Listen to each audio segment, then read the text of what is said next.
আমরা এখানে রেকর্ডটা দিয়ে নিই।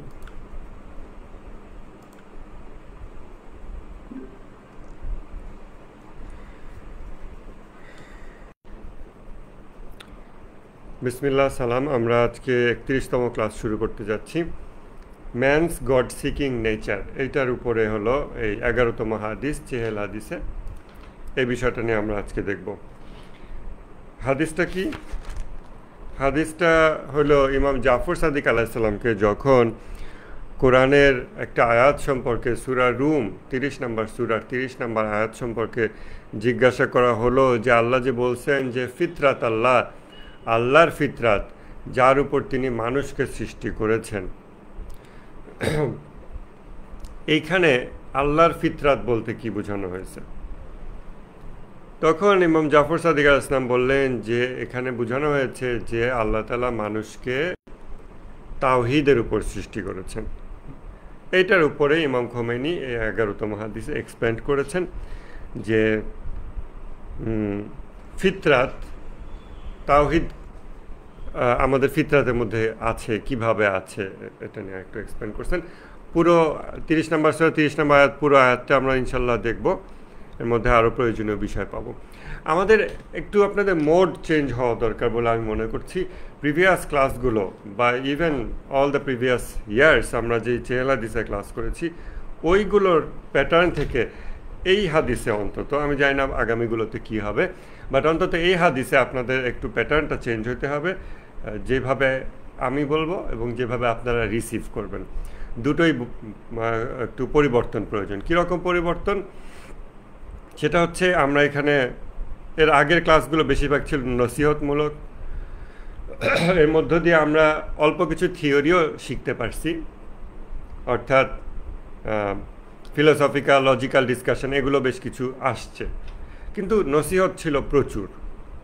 এটার প্রয়োজনও আছে বটে, কেননা আপনার কোনো ভালো কিছু ধারণ করতে হলে আপনার ধারণ পাত্রকে আগে পরিষ্কার করতে হয়। এর ভিতরে যদি ময়লা থাকে, অপরিষ্কার, অপবিত্রতা থাকে, এটাকে আগে পাক সাফ করতে হয়। এই জন্য আমরা চেহেল হাদিস বইয়ে প্রথম 10টা হাদিসই আমাদের যত মন্দ বিষয়াবলী মানুষের আছে, মন্দ গুণাবলী, বদগুণ, এগুলো নিয়ে আমরা আলাপ করছি এবং সেগুলোতে প্রচুর নসিহত আছে। আমি হয়তো আমার জায়গা থেকে অল্প কিছু বলছি, সরাসরি ইমাম খোমেনির নসিহতগুলো তার আমি তুলে ধরিনি, ওগুলো আপনারা নিজেরা পড়ে নেবেন। ওগুলো খুব আত্মশুদ্ধির জন্য উপকারী জিনিস। যেমন আমাদের প্রথমটা ছিল নফসের জিহাদ, ভূমিকা ও পরিচিতি। দ্বিতীয় হাদিস হচ্ছে রিয়া, লোক দেখানো ধার্মিকতা। তৃতীয় হাদিস হচ্ছে উজুব বা আমিত্ববোধ, দম্ভ, দেমাগ। 4 হলো কিবর, অহংকার। 5 নম্বর হাদিস হলো হাসাদ, হিংসা। 6 নম্বর হাদিস হচ্ছে দুনিয়া প্রেম। 7 নম্বর হাদিস হলো গাদাব বা রাগ। 8 নম্বর হাদিস এই বছর আমরা কভার করলাম নতুনভাবে, সেটা হলো আসাবিয়া বা স্বজনপ্রীতি। এই হাদিসটা আমাদের বেশি করা দরকার।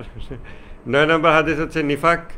এই নিফাক নিয়ে আমরা মুখে এক অন্তরে আর এক, মুনাফিকি, এটা নিয়ে আমরা এই বছর কভার করলাম। 10 নম্বর হাদিস হচ্ছে হাওয়া বা প্রবৃত্তি, এর যেই কামনা বাসনা, চাওয়া পাওয়া, এইগুলো নিয়ে, যেখানে আমরা experiencing the second birth, the birth of the human being, এই কনসেপ্টটা আলাপ করছি। এই হলো আমাদের প্রথম 10টা বিষয় 40টা হাদিসের মধ্য থেকে। 11 নম্বর, 12 নম্বর, 13 নম্বর, এগুলোতে একটু ডিফারেন্ট প্যাটার্ন। খেয়াল করেন, 11 নম্বর হাদিস যেটা আমরা আজকে শুরু করতে যাচ্ছি, এটা হলো ফিতরাত। ফিতরাত নিয়ে মানুষের খোদামুখী বৈশিষ্ট্য বা স্রষ্টা সন্ধানী বৈশিষ্ট্য। তো ম্যানস গড সিকিং নেচার, ফিতরাত, এইটা নিয়ে আমরা আলাপ করব। এইখানে আমরা more of A philosophical class করব, ক্রিটিক্যাল চিন্তা করতে হবে লজিক দিয়ে, এরকম। সো আগেরগুলোর থেকে অনেকটা ডিফারেন্ট। যে আগেরগুলোতে যেরকম আমাদের নিজেকে সেলফ রিপ্রোচ, যেটা বাংলা কি বলে, সেলফ রিপ্রোচের সহজ বাংলা কি? আত্মশ্লাঘা, কঠিন বাংলা।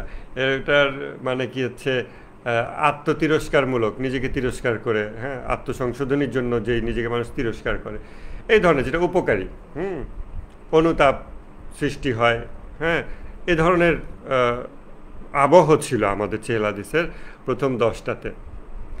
অন্তত এই হাদিসটার আবহ অ্যাটলিস্ট আজকের ক্লাসে, আমি জানি না আগামী অংশগুলোতে কী আছে, বাট আমি যেটুকু ইমাম খোমেনির লেখার সাথে পরিচিত তার থেকে আমার মনে হয় যে এটা হবে this class will be philosophical in nature এবং more of a research type.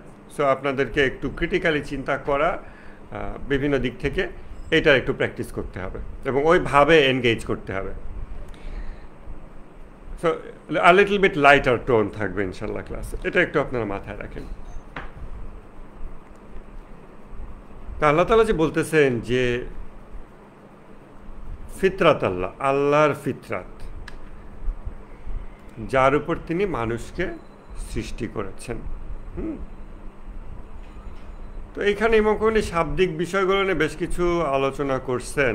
হ্যাঁ, যে ফাতরন নাস, এই ফাতর কি জিনিস, আমরা যে ইফতার বলি, হ্যাঁ, সেটাও একই জিনিস, মানে একটা কন্টিনিউইটি, ছেদ হওয়া। রোজা যে মানে বিরত থাকা, যেটা সিয়াম, এটার কন্টিনিউইটি যখন এটাতে ছেদ পড়ে সেটাকে আমরা ইফতার বলি। ইফতার আল সায়েম, যে রোজাদারের এই মানে যে আর কি সায়েম, মানে আমরা বাংলায় রোজা বলি, রোজা ফার্সি শব্দ, বা বিরত থাকার কন্টিনিউইটিতে ছেদ পড়া।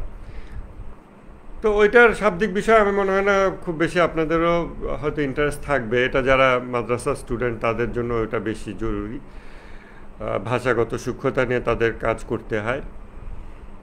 তো পর্দা ছেদ হওয়া, অর্থাৎ অনস্তিত্বের পর্দার কন্টিনিউইটি, এটাতে যখন ছেদ পড়ে তখন কোনো পসিবল এক্সিস্টেন্স অস্তিত্বমান হয়। বাক্যগুলো বোঝার চেষ্টা করেন, একটু জটিল হতে পারে, বাট প্রস্তুতি নিয়ে, মানসিক প্রস্তুতি নিয়ে মনোযোগ সহকারে বোঝার চেষ্টা করেন। সেই দিক থেকে ফিতরাত মানে হচ্ছে, মানে ফিতরা, আল ফিতরা হলো আল খিলকা, মানে সৃষ্টি। আল্লাহর ফিতরাত কি জিনিস? ফিতরাত আল্লাহ, আমরা যখন এই কনটেক্সটে আলাপ করব, যখন আমাদেরকে আল্লাহ তাআলা সৃষ্টি করছেন তার ফিতরাতের উপরে, তখন ফিতরাত আল্লাহ হচ্ছে essential condition of man's existence. আমরা তখন এটাকে এইভাবে বলবো। এখন একটা বিষয় দেখেন, একই বিষয়কে বিভিন্নভাবে নামকরণ করা যায়। যেমন একটা মানুষ যখন সে ভার্সিটিতে যায়, ক্লাস নিচ্ছে, বা স্কুল কলেজে যাচ্ছে, ক্লাস নিচ্ছে, আমরা তখন তাকে বলতেছি শিক্ষক। যখন সে বাজার নিয়ে বাসায় প্রবেশ করতেছে তখন সে কি? গৃহকর্তা। যখন সে সন্তানের সাথে কোনো ইন্টারাকশন করতেছে তখন সে পিতা। এইভাবে তার কনটেক্সট অনুযায়ী তার নাম চেঞ্জ হচ্ছে, ঠিক আছে? এখন এই কনটেক্সটে আল্লাহর ফিতরাত, আল্লাহর নেচার, স্বভাব, সেইটা এই কনটেক্সটে কি, কোন কনটেক্সটে আলাপ হচ্ছে? যেই কনটেক্সটে মুমকিনুল উজুদ আছে, পসিবল এক্সিস্টেন্স আছে। বাইরে ফেসবুকে কি অডিও ঠিকঠাক আছে? আপনারা কেউ হয়তো চেক দেন নাই। তো যেখানে মুমকিনুল উজুদ এর আলাপ হচ্ছে, পসিবল এক্সিস্টেন্স, এটা ফিলোসফিতে মৌলিক আলোচনাগুলোর একটা। ফার্স্ট কজ এর যে আলাপ, সেটা থেকে আপনারা ওই কনটেক্সটে এখন যখন চিন্তা করবেন তখন আপনারা বুঝবেন যে হ্যাঁ, ফিতরাত আল্লাহ বলতে এই জায়গাতে essential condition of man's existence বোঝাচ্ছে, অর্থাৎ মানুষের অস্তিত্বের অপরিহার্য শর্ত হইল আল্লাহর ফিতরাত। অন্যান্য প্রাণীর ক্ষেত্রে কি? কারণ অন্যান্য প্রাণীও তো সৃষ্টি হয়েছে আল্লাহর, মানে আল্লাহর ইচ্ছাক্রমে। আল্লাহ সৃষ্টি করছেন, আল্লাহর হাতে সৃষ্টি হয়েছে বললে আবার অনেকে অনেক কিছু মনে করবে। আমরা এই বিষয়টা আজকে টাচ করবো ইনশাল্লাহ। আমাদের সালাফি ভাইদের যেভাবে, তারা যেভাবে বস্তুগত ইন্টারপ্রিটেশন অনেক কিছু করেন, কিছু কারেক্ট, মোস্টলি ইনকারেক্ট, সেটার কি একটা দিক আজকে আমরা টাচ করবো ইনশাল্লাহ। তো এই জন্য আল্লাহর হাত বললাম না, তো আল্লাহ সৃষ্টি করেন সব কিছুকে, অতএব সব কিছুই আল্লাহর উপর। ওই যে কনস্ট্যান্ট কন্টিনজেন্সি, যে আলাপটা আমরা আগে প্রসঙ্গক্রমে নিয়ে আসছি, সেই আলাপটাই ইমাম খোমেনি এই হাদিসে এক্সপ্লিসিটলি নিয়ে আসছেন। তো আমরা যদি আল্লাহ তৌফিক দিলে বই লিখতে পারি এটার উপর, এই জায়গাতে আমরা ইন ডিটেল আলাপ করব যে পসিবল এক্সিস্টেন্সের constant contingency of all possible existence on the essential existence, এটার উপর হয়তো একটা চ্যাপ্টার আমরা বইয়ে ইনক্লুড করতে পারবো, বা আপনাদের এই বিষয়টাকে একটা সেপারেট বিষয় হিসেবে আপনাদের চিন্তা জগতে রাখতে হবে। কারণ আমরা এখন তাওহীদের আলোচনায় প্রবেশ করতেছি, যদিও শিরোনামটা হচ্ছে man's god seeking nature, but মূলত এটা তাওহীদের আলোচনা। আমরা আমাদের যত শিরক কুফর এইগুলোর সৃষ্টি হয় এমন যত বদগুণ আছে এগুলো সব আলাপ করলাম। এগুলো দূর করার জন্য আমাদের শরীয়তের মোরাকাবা লাগবে, আমাদের করণীয় বর্জন্য নির্ধারণ করলাম, নফসের জিহাদের তাফাক্কুর, মোরাকাবা, তারপরে মুহাসাবা, এই জিনিসগুলো, মুশারাতা, এগুলো আমরা সব ঠিকঠাক করলাম এবং আমরা কম বেশি সবাই ইনশাল্লাহ চেষ্টা করতেছি। এখন আমরা তাওহীদের দিকে ফোকাস করব এবং এটাকে আমরা ক্রিটিক্যালি দেখব, ফিলোসফিক্যালি দেখব, লজিক্যালি দেখব। আমরা কিন্তু 30 নম্বর 30 নম্বর আয়াতকেই এক্সপ্যান্ড করব। অন্যান্য প্রাণীও আল্লাহরই সৃষ্টি, তাহলে তাদের ভিতরেও কি আল্লাহর গুণাবলী আছে? আমরা সৃষ্টিশীল প্রাণী, অন্যান্য প্রাণীও সৃষ্টিশীল। আমরা দয়ালু, অন্যান্য প্রাণীও দয়ালু। আমরা রাগী, অন্যান্য প্রাণীও রাগী। মানে আমাদের যা কিছু গুণাবলী সব কিছুই আল্লাহর থেকে, আল্লাহর গুণ আমাদের ভিতরে আল্লাহ দিচ্ছেন। সহজ ভাষায় বললে যেটা ফিতরাত, আল্লাহ, আল্লাহর ফিতরাতের উপর আল্লাহ আমাদেরকে সৃষ্টি করছেন। আপনারা কিভাবে ইমাজিন করতে পারেন যে অনস্তিত্বের পর্দা, যদি এভাবে ইমাজিন করাটা ইমপ্রপার, কিন্তু হিউম্যান ব্রেইনের যে লিমিটেশন, কারণ হিউম্যান ব্রেইনের থট প্যাটার্ন কীভাবে কাজ হয়, উই লার্ন থ্রু অ্যানালজি, এগুলো আমরা অনেক আলাপ করে আসছি। বাট এভাবে কি ইমাজিন করতে পারেন যে একটা মানে অনস্তিত্বের পর্দা, মনে করেন এখানে আল্লাহ আছেন, যদি এভাবে ইমাজিন করা যায় না, বাট জাস্ট বোঝার স্বার্থে, এইখানে অনস্তিত্বের পর্দা, এই পর্দা ছিন্ন হয়ে গেলেই আল্লাহর অস্তিত্বের বহিঃপ্রকাশ এপাশেও চলে আসবে, আর সেটা হলাম আমরা। খুবই দুর্বল এবং খুবই অনুপযুক্ত উপমা, কিন্তু এর থেকে বেটার উপমা দেওয়া পসিবল না। অতএব যখন আল্লাহ তাআলা ইচ্ছা করলেন কোনো কিছু সৃষ্টি হবে, তার আগ পর্যন্ত একটা অনস্তিত্বের পর্দা বিদ্যমান, বারজাক, অন্তরাল। আল্লাহর ইচ্ছা হওয়ার সাথে সাথে ওই পর্দা ছিন্ন হয়ে গেল এবং কোনো কিছু অস্তিত্বমান হলো। কিন্তু সে কিভাবে অস্তিত্বমান হইল, কোথা থেকে সে অস্তিত্বমান হলো, কি মাধ্যমে সে তৈরি হইল?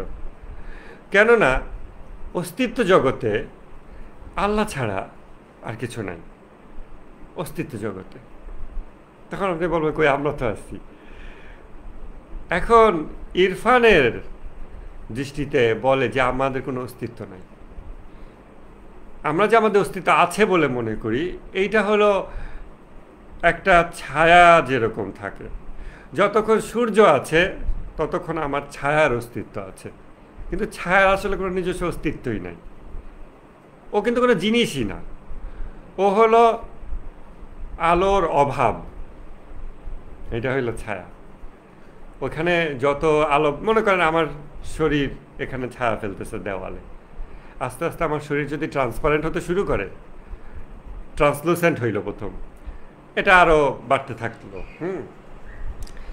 পরেও ট্রান্সপারেন্ট হয়ে গেল, তখন এখান আলোটা পুরাটা ওই পাশে চলে যাবে, তখন কিন্তু ছায়ার আর অস্তিত্ব থাকে না।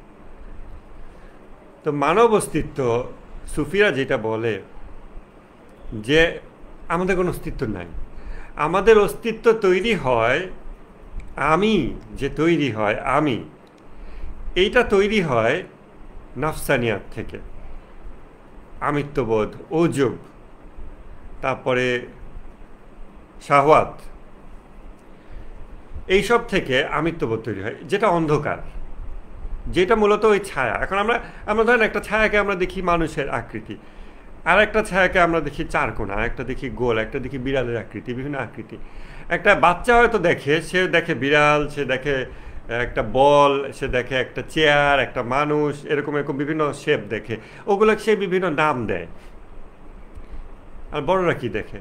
বড় সবগুলোকে এটা তো ছায়া, এটা চেয়ারও না, এটা টেবিলও না, এটা মানুষও না, এটা এটা তো ছায়া, এভাবে তারা দেখে। সিমিলার ওই স্কুল অফ ইলুমিনেশন, যেটা শিহাবুদ্দিন আল সোহরাওয়ার্দী, একজন প্রমিনেন্ট সুন্নি সুফি ব্যক্তি, ইমাম খোমেনি তাকে অত্যন্ত শ্রদ্ধার সাথে মেনশন করছেন, এবং খুব স্বাভাবিক, স্পিরিচুয়াল বিষয়গুলো শিয়া সুন্নি খুব বেশি ম্যাটার করে না, সো এক জায়গা থেকে আসছে। তাদের কিন্তু ফিলোসফিটা এটাই, যে আমি যে এক্সিস্ট করতেছি, আমি মনে করি আমি এবং আপনি, আমরা আল্লাহর সৃষ্টি, অতএব আমরা আল্লাহ থেকে আলাদা, আল্লাহ অস্তিত্বমান, আমরাও অস্তিত্বমান। কারণ তারা বলেন যে না, আমরা হলাম ছায়া, আমরা ছায়া, এবং এই ছায়া মানে হলো আলোর অনুপস্থিতি, খোদাই নূরের অনুপস্থিতি। খোদাই নূরের অনুপস্থিতি যখন দূর করে দেওয়া হবে, তখন ছায়া বলে কিছু থাকবে না। যখন ছায়া মানে কি? আলোর অনুপস্থিতি। যখন আলো চলে আসবে, তখন ছায়ার কোনো অস্তিত্ব থাকবে না। এই জায়গাতে তখন বলে যে এই মাকাম, অর্থাৎ কামালতের স্তর উপরে উঠতে উঠতে মানুষের এই খোদামুখী জার্নি, সাইর ওয়া সুলুক, যেতে যেতে মানুষ ফানাফিল্লা অর্জন করে, অর্থাৎ সে খুব কুইক চেঞ্জিং কতগুলো হাল অ্যাচিভ করে, স্টেট। বাট ওটা ভলেটাইল স্টেট। মনে করেন বাতাসে একটা সুঘ্রাণ ভেসে আসলো, আবার বাতাস ওটাকে নিয়ে গেল, এই রকম বারবার সে ভলাটাইল স্টেটটা অ্যাচিভ করতে থাকে, ফানাফিল্লা। তখন মানে কি, এই যে মনে করেন এখানে একটা জিনিস রাখলাম, দেওয়ালে ছায়া পড়তেছে, এই জিনিসটা অর্ধস্বচ্ছ হয়ে গেছে, আলো অনেকখানি চলে যাচ্ছে, ওখানে ছায়া কমে যাচ্ছে, আবার এটা মানে সলিড হয়ে যাচ্ছে, আর ছায়া আবার পুরাপুরি হয়ে যাচ্ছে। তো আমরা তখনই, মানুষ তখন বা আরেফরা তখন অস্তিত্ব, নিজ অস্তিত্ব, আমিত্ববোধ, আমি, সেন্স অফ সেলফ, এইটার থেকে এটাকে অ্যানাইলেট করে ফেলে, বিলীন করে ফেলে। বাট এক সেকেন্ড, আধা সেকেন্ড এরকম, আমরা যেমন মোরাকাবায় ফোকাস, আধা সেকেন্ড, এক সেকেন্ড আমরা থটলেস মোমেন্ট অ্যাচিভ করার চেষ্টা করি, ওনারা এরকম ফানাফিল্লাটা হয় কখন? অনিয়ন্ত্রিতভাবে হয়, হুটহাট ফানা হয়ে যাচ্ছে, বিলীন হয়ে যাচ্ছে, অর্থাৎ ওই জিনিসটা স্বচ্ছ হয়ে যাচ্ছে, তখন ছায়া আর থাকতেছে না। আর সে নিজেই তো ছায়া, তখন ছায়া আর নাই। ছায়া নাই মানে তখন সে আল্লাহকে দেখে, আর কিছু দেখে না, মানে সে বলে আর কিছু নাই। বাট একটু পরে আবার ছায়াটা তৈরি হয়, অর্থাৎ আমাদের বস্তু দেহে আমাদের যে ইনটক্সিকেশন তৈরি করে, সুকারা অবস্থা তৈরি করে, তখন সে আবার আমি, নিজের নাম আছে, পরিচয় আছে, বাপ দাদার পরিচয় এরকম, আমি, আমার চাওয়া পাওয়া আছে, চিন্তা ভাবনা আছে, এরকম। এটা তখন সে দেখে। এই ফানাফিল্লা স্তরটা প্রথম অনিয়ন্ত্রিতভাবে হয়, তারপর আস্তে আস্তে চর্চার মাধ্যমে এটার উপর সে কন্ট্রোল এস্টাবলিশ করে, সে নিজ ইচ্ছায় এই স্তরে পৌঁছাতে পারে। এরপর যখন সেই স্তরে স্থিতিশীল হয় বা স্থায়ী হয়, তখন আর কোনো ছায়া থাকে না। আমরা ওই ব্যক্তির দিকে যখন তাকাই, তখন আমরা ওই ব্যক্তিকে দেখি না, তার মধ্য দিয়ে আমরা আল্লাহকে দেখতে পাই। এটাই হচ্ছে আমাদের মাসুমিনদের পরিচয়, নবী রাসূলদের পরিচয়, আল্লাহওয়ালা মানুষদের পরিচয়। তাহলে এইগুলো কেন বললাম? কারণ অনস্তিত্বের পর্দা যখন পাতলা হয়ে যায়, এটা হলো একটা, যেমন আমি যদি হঠাৎ আস্তে আস্তে ভূত হয়ে যায়, মানে ট্রান্সপারেন্ট হয়ে যেতে থাকি, আলোটা এদিক দিয়ে চলে যাবে, দেওয়ালে আর ছায়া পড়বে না, ছায়াটা আস্তে আস্তে চলে যাবে। আল্লাহর অস্তিত্ব আছে। অনস্তিত্বের পর্দা যখন পাতলা হতে শুরু করতেছে, বা অনস্তিত্বের পর্দা যখন ছিন্ন হয়ে যাচ্ছে, ওই মুহূর্তে যা কিছু অস্তিত্ব লাভ করতেছে তা মূলত ওই আলোর একটা ছায়া, ওই আলোর একটা অংশ, ওই আলোর একটা রূপ, ওই আলো দিয়ে তৈরি এভরিথিং। মানে সেই আলোকে ছাড়া আপনি একে ডিফাইন করতে পারবেন না। ছায়ার সংজ্ঞা কি? আলোর অনুপস্থিতি। ছায়ার অস্তিত্ব আলো ছাড়া কি ডিফাইন করা সম্ভব? যদি আলো ছাড়া ডিফাইন করা না যায় তাহলে ছায়ার ভিতরে আসলে আলোই আছে, কিন্তু ইনভার্সলি আছে, টু দ্য পাওয়ার -1, বিপরীত ক্রমে আছে, বাট আলোই আছে। আল্লাহ যখন অনস্তিত্বের পর্দা আল্লাহ তাআলা যখন ছিন্ন করলেন, এবং আল্লাহ তাআলা নিজে সম্পর্কে বলছেন তিনি এভার ক্রিয়েটিভ, কোরআনে বলছেন যে তিনি সদা সর্বদা নতুন কিছু সৃষ্টিতে ব্যস্ত। অতএব আল্লাহ তাআলা যখন অনস্তিত্বের পর্দাকে ছিন্ন করেন তখন যা কিছু অস্তিত্বমান হয়, এখন যদি আমরা তাকে এইভাবে বাংলায় বলি যে তার মধ্যে আল্লাহ আছে, তখন তো লোকে মাইর দেবে। হ্যাঁ, কিন্তু আপনারা তো বিষয়টা বুঝতে পারতেছেন, ফিল করতে হবে এবং ফিলোসফিক্যালি, ইন্টেলেকচুয়ালি, লজিক্যালি বুঝতে হবে আল্লাহু সামাদ, আল্লাহ অমুখাপেক্ষী। তার মানে কি? আর সকল কিছু মুখাপেক্ষী, মানে ওই ছায়া। ছায়া কার মুখাপেক্ষী? আলোর মুখাপেক্ষী। যদি আলো না থাকতো ছায়ার কি অস্তিত্ব থাকতো? ছায়ার তো অস্তিত্বও থাকতো না। ছায়ার যতটুকু অস্তিত্ব আছে, এই যে এরকম একটা ছায়া দেওয়ালে পড়তেছে, সেটা তো এই আলোর কারণে। এই ছায়া তার অস্তিত্বের জন্য আলোর মুখাপেক্ষী। তাহলে এই যে আমরা পড়তেছি যে কুল হু আল্লাহু আহাদ আল্লাহু সামাদ, আল্লাহ যে সামাদ অমুখাপেক্ষী, তার মানে বাকি সকল কিছু মুখাপেক্ষী। এবং এই মুখাপেক্ষিতা হইল আসলে তার গুণ বৈশিষ্ট্য নিয়ে মুখাপেক্ষিতা। কারণ তার গুণ বৈশিষ্ট্যের বাইরে এর যদি কোনো গুণাবলী থাকতে পারত তাহলে সে সামাদ হয়ে যেত, সে অমুখাপেক্ষী হয়ে যেত। সে বলতে হচ্ছে ঠিক আছে আলো তুমি চলে যাও, আমি স্টিল ছায়া থাকবো, কারণ আমার আরেকটা আলো আছে, ও এসে আমার অস্তিত্ব, আমার ছায়ার আকৃতিও কন্টিনিউ করবে। বাট যদি অস্তিত্ব জগতে একটাই সূর্য থাকে, আর কোনো আলোর সোর্স না থাকে, ছায়ার জন্য তো আপনি সেকেন্ড কাউকে এনে বলতে পারবেন না সূর্য আই ডোন্ট নিড ইউ, আমি তোমার থেকে অমুখাপেক্ষী হয়ে গেলাম। এটা তো সম্ভব না। অতএব অস্তিত্ব জগৎ, সমগ্র অস্তিত্ব জগৎ আল্লাহর উপর মুখাপেক্ষী। এবং এই কন্টিনজেন্সি, সে যে কন্টিনজেন্ট, এইটা হইল সার্বক্ষণিক। একটা ছায়া প্রতি সেকেন্ডে সূর্যের উপর নির্ভরশীল। সূর্য চলে গেলে ছায়ার কোনো অস্তিত্ব নাই। এটা হলো সার্বক্ষণিক। ওই যে 3D বিষয়টা বলছিলাম না, একটা অনেকগুলো পিলার, তার উপর একটা ছাদ দাঁড় করে রাখছেন। ছাদের উপর আপনি যতই যুক্তিতর্ক করেন, হাঁটাচলা করেন, আপনি প্রতি সেকেন্ডে পিলারগুলোর উপর নির্ভরশীল। এই যে একটা উপমা দিছিলাম, এখন এই আলো ছায়ার উপমা দিয়ে বোঝার চেষ্টা করেন। উপমা শোনার সময় ফিলোসফি অফ অ্যানালজির যে ক্লাসটা নিয়েছিলাম ওটা মাথায় রাখবেন।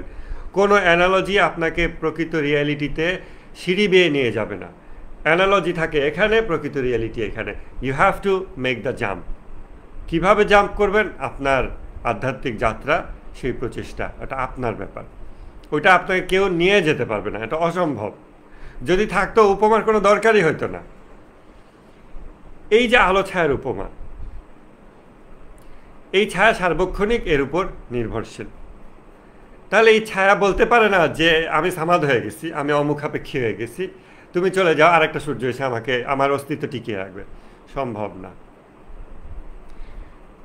এই হইলেন সামাদ আল্লাহ। আপনি দেখবেন বাংলা সুফি লিটারেচারে সামাদ আল্লাহর আলাপ আছে, যদিও এই আলাপটা মোস্টলি আপনারা ইয়ের কাছে পাবেন, সদরুদ্দিন চিশতির কাছে পাবেন। বাট ফিলোসফি এবং লজিক দিয়ে আমরা ওনাকে প্রত্যাখ্যান করি। ফিলোসফি এবং লজিকের জায়গায় সুফি সদরুদ্দিন চিশতির আকিদা আমরা গ্রহণ করতে পারি না। And we are open to discussion for that. সেটা আমাদের সুফি ভাইয়েরা যদি আসতে চান, ফিলোসফি এবং লজিক দিয়ে সুফি সদরুদ্দিন চিশতির কোরআন দর্শন বা অন্যান্য ফিলোসফিগুলো আলাপ করতে চান, আমরা সেটার জন্য ওপেন আছি। তবে উনি যে স্পিরিচুয়াল বিষয়গুলো ব্যাখ্যা করছেন, সব তো আর ভুল না, মানুষ 100% খারাপ বা 100% ভুল বলে না, এটা সম্ভব না। তো সুফি লিটারেচারে এবং আমাদের যে পীর মুরিদি যত কালচার আছে, যত মাজার এগুলোতে আছে, এবং এগুলোর ফলোয়ার কিন্তু বাংলাদেশে কোটি কোটি, 7-8 কোটি, আরও বেশি, 10 কোটি, এরকম মেজরিটি হলো এই সব ধারার ফলোয়ার। এবং সেই ধারাগুলোতে এই বিষয়টা আলাপ হয়, সামাদ আল্লাহ, অমুখাপেক্ষী আল্লাহ বলে যে তুমি সামাদ আল্লাহর স্তরে পৌঁছাও যখন সে সামাদ আল্লাহতে প্রবেশ করে, এভাবে তারা বলে। এখন এইগুলো যারা ফিলোসফি লজিক এগুলোর প্রি রিকুইজিট ক্লাস না করে যারা এই শব্দগুলো শেখে বা যারা শিখায়, তারা একটা মহা ফিতনা সৃষ্টি করে, গণ্ডগোল সৃষ্টি করে দেয়। আমরা আজকে 4 বছর চেহেল হাদিস করতেছি এবং আপনারা অনেকেই প্রতি সপ্তাহে আমরা একসাথে ক্লাস করি আজকে অনেক দিন থেকে।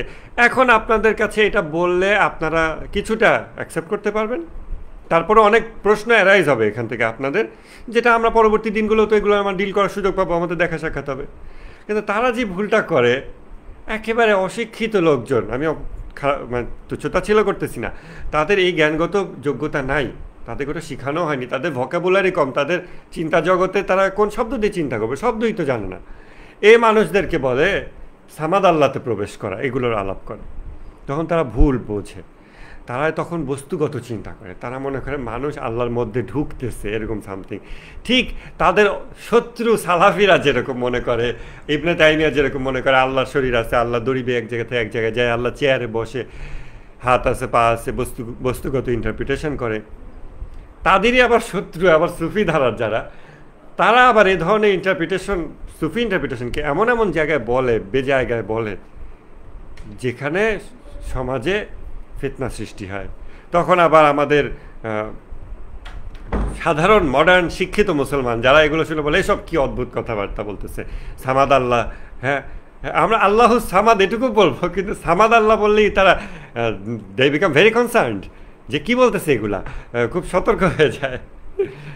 আমি দেখলাম যে আমার একটা পোস্ট শেয়ার দিছে কেউ একজন, কোনো পলিটিক্যাল পোস্ট লিখছি, তাই কেউ একজন শেয়ার দিছে, সেও আমার ফ্রেন্ড লিস্টে আছে কিন্তু আমি তাকে চিনি না, তো শেয়ার দিছে, তো সেখানে একজন আবার কমেন্ট করছে যে এই লোক যার পোস্ট শেয়ার করেছেন উনি মনে হয় শিয়া, উনি সম্ভবত শিয়া।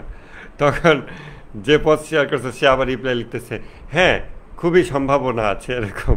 তারপরে আবার সে আরেকজন সে রিপ্লাই লিখতেছে এদের 2-1 মুসলমান হলেও বেশিরভাগই এদের সমস্যা আছে, এদের থেকে দূরে থাকতে হবে, এরকম এরকম। তো খুবই ভয়, খুব আতঙ্ক যে এরা তো শিয়া, এরা কি বলে না বলে প্রচণ্ড।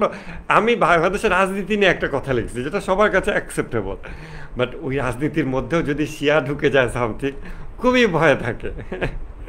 যাক, এটা দেখে খুব মজা পেলাম। তা আমরা আমাদের এই সুফি ভাইয়েরা যারা বাংলাদেশে মানে পীর মুরিদি মাজার কালচার বলেন বা আমাদের উপদেষ্টা মাহফুজ আলম যেই কথাগুলো বলে এখন ক্রিটিসাইজড হচ্ছে, এই চিন্তাধারার মুসলমানই আমাদের দেশে মেজরিটি, বাট সাইলেন্ট মেজরিটি। মনে করেন না তারা সংখ্যায় কম, তারাই মেজরিটি।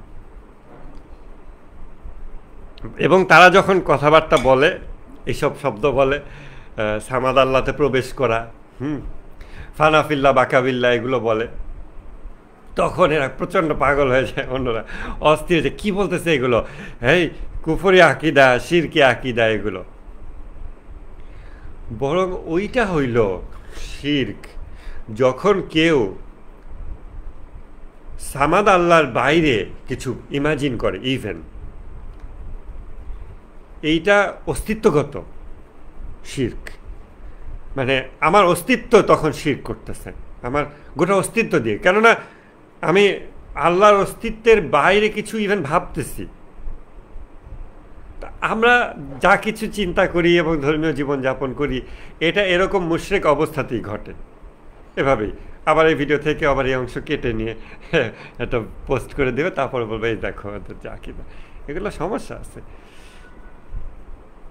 তো আল্লাহ সামাদ, আল্লাহ অমুখাপেক্ষী, তার মানে anything that exists is is not Allah free, Allah মুক্ত সে নয়। তাহলে ফিতরাত আল্লাহ, আল্লাহর ফিতরাত, আল্লাহর গুণ বৈশিষ্ট্য।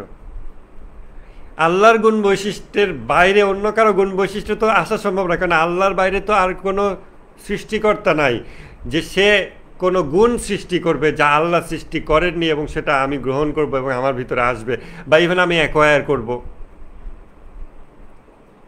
অতএব মানুষের ভিতরে যা কিছু গুণাবলী সবই ঐশী গুণাবলী, সবই ঐশী গুণাবলী। এইটার বোঝানোর জন্য স্কুল অফ ইলুমিনেশনে বলা হয় যে levels of light, levels of illumination, আলোকিত হওয়ার বিভিন্ন স্তর, বিভিন্ন স্তর।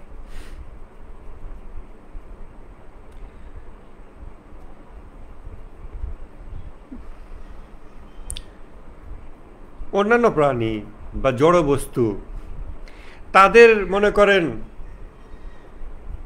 আমরা যেমন এখানে এই যে একটা বই, ওদিকে ছায়া পড়তেছে, বইটা আস্তে আস্তে ট্রান্সপারেন্ট হয়ে যাচ্ছে, তারপর ছায়া নাই, ছায়াটা মিলে গেছে আলোর সাথে। উপমা কিন্তু কিন্তু ধরেন পাথর, লোহা, গাছ, এগুলো ওরা এত ট্রান্সপারেন্ট হয়ে যেতে পারে না, ওরা এত মিলে যেতে পারে না, ওরা ফানা হইতে পারে না, ওরা বাঁকা হইতে পারে না। বাঁকা মানে বেন্ড না, আরবি, হ্যাঁ আরবিতে বাঁকা বলে যেটা, স্থিতিশীল হওয়া, ওরা এটা হইতে পারে না। তাহলে ওরা হলো অস্তিত্বগতভাবে, ওরাও আল্লাহর ফিতরাতের উপর সৃষ্ট, কিন্তু মাত্রাগত ভিন্নতা আছে। আর আমাদের মাত্রাগত অবস্থা ওদের থেকে উন্নত। আর আমাদের মধ্যে সর্বোন্নত হলেন রাসূল সাল্লাল্লাহু আলাইহি ওয়াসাল্লাম। এইটা হচ্ছে ফিতরাতের মিনিং, ফিতরাত বৈশিষ্ট্য, নেচার, ইনেট নেচার, অস্তিত্বগত সংজ্ঞা। অন্যান্য প্রাণী হলো উইকার ডিগ্রি, আমরা হলাম relatively higher degree, degree of illumination, higher degree of God's nature, higher degree of ফিতরাত Allah compare to other animals, other creature. Quran হাদিসের আরেকটা ইম্পর্টেন্ট জিনিস, এটা যুক্তিবিদ্যার আলাপ, আপনারা খেয়াল করেন। কোরআন হাদিসের বিভিন্ন আয়াতে বলা হয়েছে ফিতরাত বিভিন্ন জিনিস। যেমন বলা হয়েছে, যেমন এই যে ইমাম জাফর সাদিক আসলাম বলতেছেন যে ফিতরাত হলো আল্লাহর তাওহীদ, এটাই ফিতরাত। আবার হয়তো অন্য কথাও বলতেছে যে, আমি একটু ওই একটা রেফারেন্স দিই, একটু সময় দেন।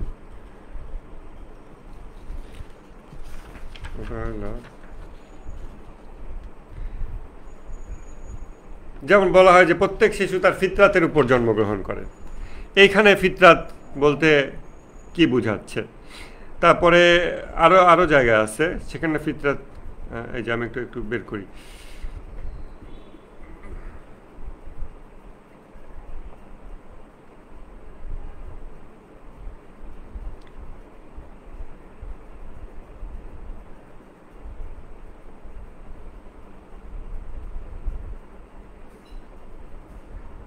আবার কেউ বলতেছে ফিতরাত কি? ফিতরাত হলো ইসলাম, ফিতরাত হলো দ্বীন ইসলাম। প্রত্যেক মানুষ, শিশু মুসলমান হয়ে জন্মগ্রহণ করে, প্রত্যেক শিশু তার ফিতরাতের উপর জন্মগ্রহণ করে। ফিতরাত হলো ইসলাম, ফিতরাত মানে ইসলাম, আবার ফিতরাত মানে তাওহীদ। এই যে বিভিন্ন শব্দ বলা হয়, এগুলো যদি এক্সপ্লিসিট লজিক্যাল কন্ট্রাডিকশন না থাকে তাহলে সবগুলোই গ্রহণযোগ্য হইতে পারে। মানে হইল, একজন পুরুষ সে যখন ঘরে প্রবেশ করে, গৃহকর্তা, সে যখন ডায়াসে দাঁড়ায় সে শিক্ষক, সে যখন আরেক জায়গায় যায় সে, এটা সবগুলোই ট্রু হতে পারে যদি না লজিক্যাল কন্ট্রাডিকশন থাকে। অতএব যদি একটা হাদিসে দেখা যায় যে বলছে ফিতরাত হলো ইসলাম, তখন আপনারা চিন্তায় পড়ে যেন না যে আমরা 4 হাদিসে 11 নম্বর হাদিসে ক্লাস করছি যে আল্লাহ তাআলার ফিতরাত, যার উপর মানুষকে সৃষ্টি করা হয়েছে, ফিতরাত হইল তাওহীদ, কিন্তু ওইখানে বলছে ফিতরাত হলো ইসলাম, দুটো তো শব্দ আলাদা। আর এক জায়গায় আর একটা কিছু বলছে, যদি ওগুলো লজিক্যালি ফিলোসফিক্যালি পরস্পর কন্ট্রাডিক্ট না করে, কনটেক্সচুয়ালি তারা ভিন্ন ভিন্ন অর্থ গ্রহণ করতে পারে, এগুলো পরস্পর সঠিক হইতে পারে, একই সাথে সহাবস্থান করতে পারে। এটা লজিকের একটা বিষয়। আপনাদেরকে এই বিষয়ে আগেও কম বেশি বলছি, আপনাদের সহজেই এটা বুঝতে পারার কথা। প্রতীক মনে একটা জটিল বিষয়ে গ্রুপ চ্যাটে লিখছিলেন, বাট ওটা আমার রিপ্লাই করা হয়নি। বাট ভুলে যেন না, ওটা আমি পরে আবার আমরা ওটা দেখবো ইনশাল্লাহ, স্মরণ করাই দেন। তাহলে কোরআন হাদিসে বিভিন্ন কনটেক্সটে ফিতরাতে বিভিন্ন অর্থ করা হয়েছে। Unless there is explicit logical contradiction, all of them can be correct. I don't say they are correct, they can be correct. এখন আমরা দেখব হিউম্যান নেচার প্রসঙ্গে, লজ অফ হিউম্যান নেচার, এবং এখানে আমরা ফিলোসফিক্যাল বিষয়ই দেখব। প্রথম একটা দাবি সরাসরি আমরা করতে পারি, no one is outside the laws of nature. কেউ তার নেচারের যেই নিয়ম এটার বাইরে না, কোনো মানুষের বাইরে না।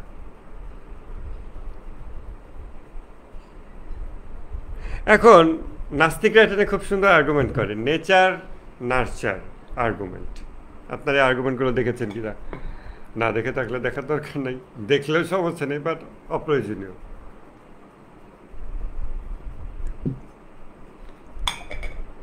তাদের কথা হইল যে মানুষ জন্ম নেয়, তাকে যেভাবে নার্চার করা হয়, তাকে যেভাবে গড়ে তোলা হয়, যেই সভ্যতায় যা কিছু সে সঠিক বলে জানে সেটাই তার। তো তাকে হিন্দু পরিবারে বড় করা হয়েছে, সে মূর্তি পূজাই শিখছে, শির্ক তার স্বভাব, তার নেচার হইল শির্ক। আর মুসলিম পরিবারে, খ্রিস্টান পরিবারে, ইহুদি পরিবারে জন্ম নিলে তাওহীদ হইল তার নেচার। কারণ তার জন্মগত নেচার বলে কিছু নয়, তাকে যা দেওয়া হয়েছে, যেভাবে ট্রেন আপ করা হয়েছে সেটাই তার নেচার। এভাবে তারা বলে যে নেচার ভার্সাস নার্চার। পশু পাখির ক্ষেত্রে নেচারটাই 100%, আর মানুষের ক্ষেত্রে নার্চার বা গড়ে তোলা হচ্ছে কীভাবে, ট্রেনিং কীভাবে দেওয়া হচ্ছে ওটাই 100%। এইরকম একটা black and white picture paint করার তারা চেষ্টা করে, which is of course not true. কারণ আমাদের অবস্তুগত অস্তিত্বকে আমরা রিয়ালাইজ করি। হয়তো আমাদের রমজান মাস শেষে এখন আমাদের ইনটক্সিকেশন, সুকারা অবস্থা বেড়ে গেছে, ইবলিশ ছাড়া পেয়ে গেছে, বাট স্টিল আমরা জানি, আমাদের ব্রেইনে অ্যাটলিস্ট সেটার মেমোরি আছে, এবং আমাদের স্বপ্নের জগৎ আছে, যেটাকে অনেকে মনে করে যে এটা তো ব্রেইনের কিছু কেমিক্যালস ব্যাপার স্যাপার, ব্রেইনে এখানে মাথায় কতগুলো যন্ত্র বসায় দিয়ে চেক করে ডিপ স্লিপ, এটা ওটা, ব্রেন ওয়েভ, ডেল্টা, থেটা, এগুলো দেখে। মানে এতে কী আসে যায়? ব্রেইনের ওগুলো তো ট্রু, সে শুধু অবস্তুগত নার্ভস যেই ইনফরমেশন তাকে এনে দিচ্ছে, নার্ভসের জগতের গল্পগুলো সে রাইট করতেছে। সেই অবস্তুগত নার্ভস যে এগুলো টাইপ করে রাইট করে দিচ্ছে ব্রেনে, সেইটা তো আমি দেখতে পাচ্ছি না। আমরা বলতেছি it's all in the brain. Brain of হয়ে গেলেও ওটা কন্টিনিউ করতেছে। তো ওই শুধুমাত্র ওইটুকু যারা অবজার্ভ করে এবং যারা ফিলোসফিক্যালি অ্যাপ্রোচ করে না নিজের জীবনের সকল বিষয়কে, তারা তখন এক্সপেরিমেন্টাল সায়েন্টিফিক প্রসেসে আটকা পড়ে যায়। আপনি দেখবেন রিচার্ড ডকিন্স এর সাথে সাংবাদিক মেহেদী হাসানের ইন্টারভিউয়ে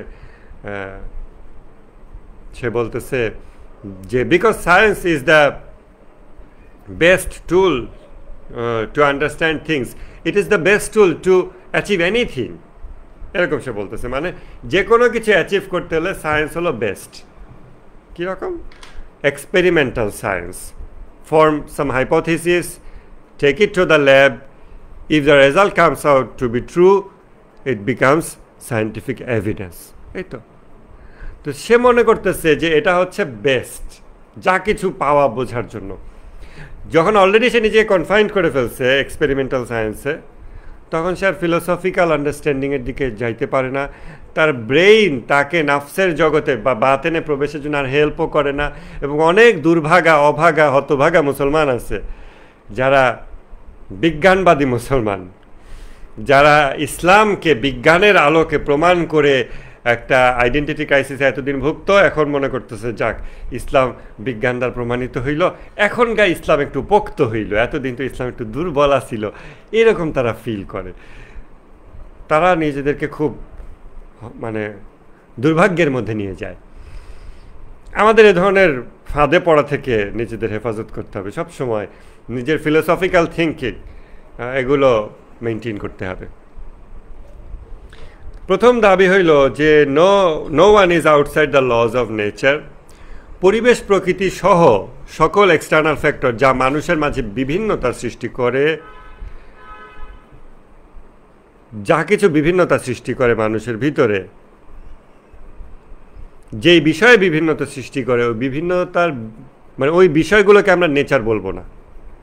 নেচার আমরা বলবো শুধু সেইটাকে যেটা অপরিবর্তনশীল, ওটা তার নেচার।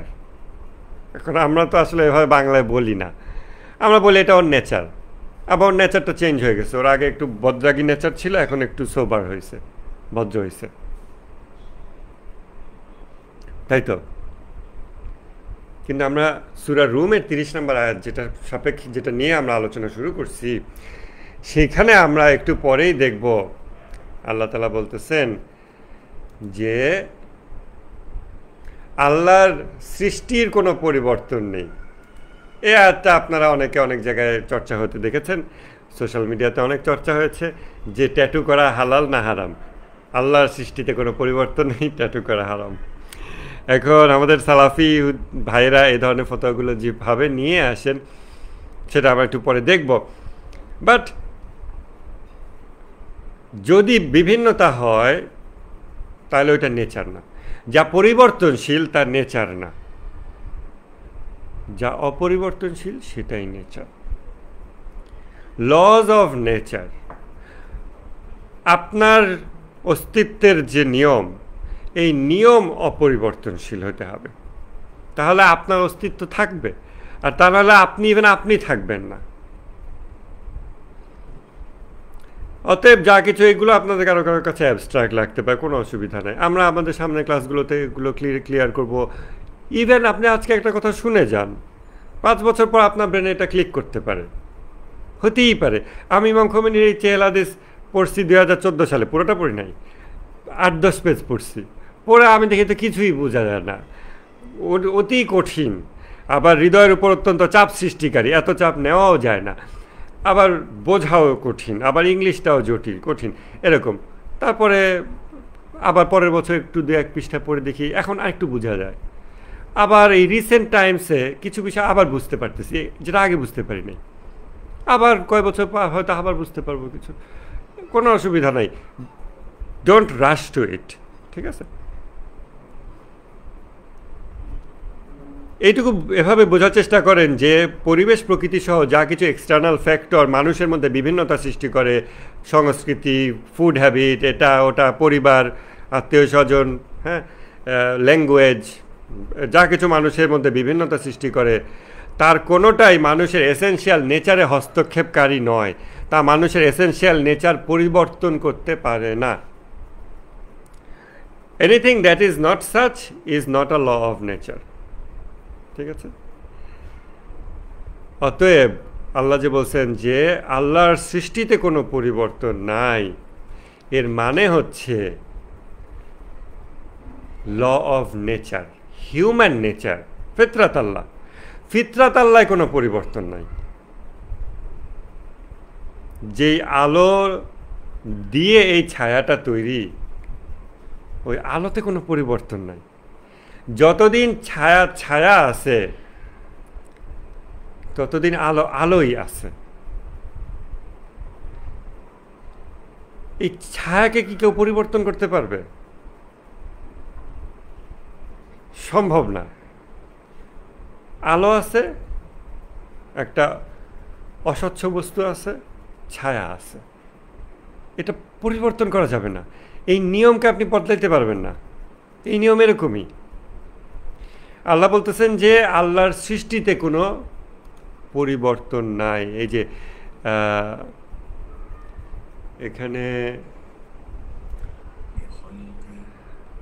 এখানে মানে বিখল কি বলছে, মানে সৃষ্টি। তো আমরা শুরুতে যেটা বললাম না যে আল ফিতরা হলো আল খিলকা, মানে সৃষ্টি।